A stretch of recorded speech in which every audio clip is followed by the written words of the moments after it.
So today we're talking about atomic structure and electron configuration. We're not talking just yet about electron configuration in terms of like 1s2 and 2s2 and all that stuff. Today we're going to be focusing on just forces of attraction between particles and what that has to do with atomic structure. So first of all, you know this already, but atom is made up of, you've got the dense positive nucleus. The positive charge, of course, comes from the protons, but the neutrons are in the nucleus as well, and surrounded by negative electrons. So what we're going to be focused on today is what that has to do with the attraction between the negative electrons and that nucleus has to do with some chemical properties. All right, so the law that's going to help kind of govern this is called Coulombs Law, and it's not a formula that you're going to have to use in terms of plugging numbers into on the AP exam, but it does help explain a lot in chemistry in terms of what's happening. So it calculates the force between charged particles. So force being F, if I have two similarly charged particles, like these two guys are both positive, the force is going to be pushing them apart or repelling one another.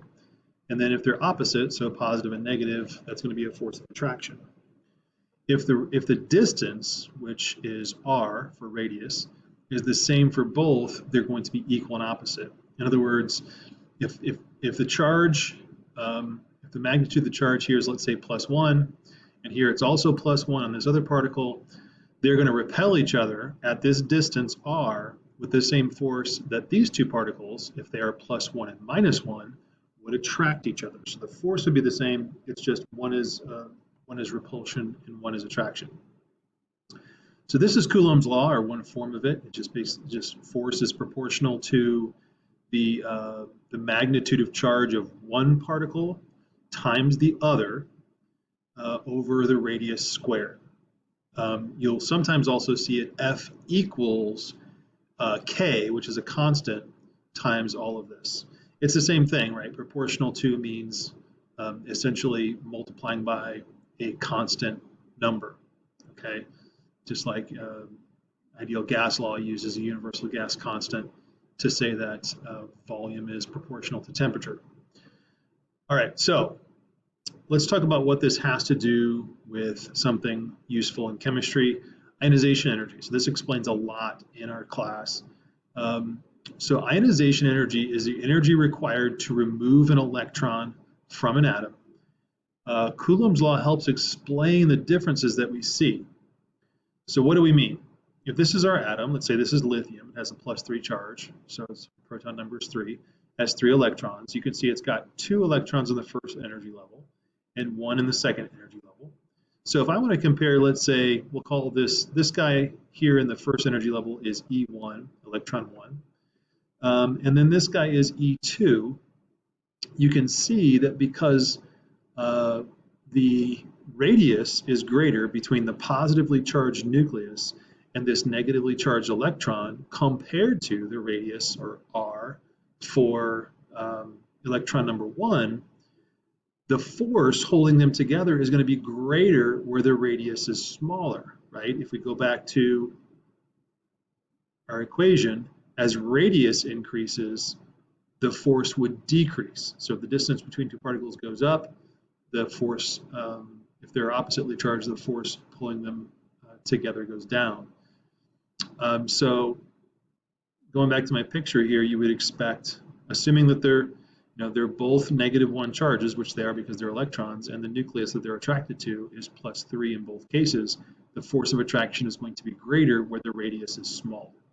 Okay, and so electron 1 would be held tighter to this nucleus and be more difficult, take more force to remove than electron 2. Okay, and that's what ionization energy is all about, and it helps us predict the likelihood of a reaction. So if I look at a table of ionization energies here, if we look at the periodic table, sodium, so these are all elements, sodium, magnesium, aluminum, silicon, all the way to argon. These guys are all in the same period or row. They're in period 3 of the periodic table. So the first ionization energy is what you see here in this first column. And this is kilojoules per mole of electrons removed. So if I wanted to remove the first electron, the outermost electron from each of these elements in that row, here's how much energy it would take. So the energy required to remove an electron from sodium is smaller than any other element in that row, and that is because sodium has a less positive nucleus. So the Q number for the nucleus for sodium would be positive 11, whereas magnesium is positive 12. So it's that much more difficult to remove the first electron from sodium than it is from magnesium. And by the time we get to argon, it's a pretty big number. You can't really remove electrons easily from argon. Okay. So then so these are all valence electrons that are in white, and then core electrons or inner shell electrons in blue. So for example, sodium only has one valence electron. Here it is. Okay. And then if you wanted to remove another electron from it, you would have to remove it from the second energy level, and that would take almost 10 times more energy to do that. So 4,560 kilojoules per mole. Okay. And so that's because that electron is in the second energy level, and compared to the electron that was in sodium's third energy level, it's a lot closer to the nucleus. So the radius is much smaller, and so the force required to remove an electron is much greater. And then you'll notice that as we move across, those numbers get even bigger. And that's because if I remove an electron from sodium, it becomes positive, right? And so it becomes harder and harder to remove a negative electron from that positive particle. Same thing is true of magnesium. Magnesium has two valence electrons, but they're not equally able to be pulled away from the magnesium nucleus. The second one is a lot harder, and that's because after you remove the first one, it now has a +1 charge, and so that negative electron is a little bit harder to pull away. It's nothing compared to what happens when you get rid of both valence electrons and you start trying to take away from the second energy level. It becomes much more difficult to do. Okay, so as we go across the period, the nucleus gets more and more positive, and it becomes more and more difficult to remove an electron. And we can see that trend in all cases here.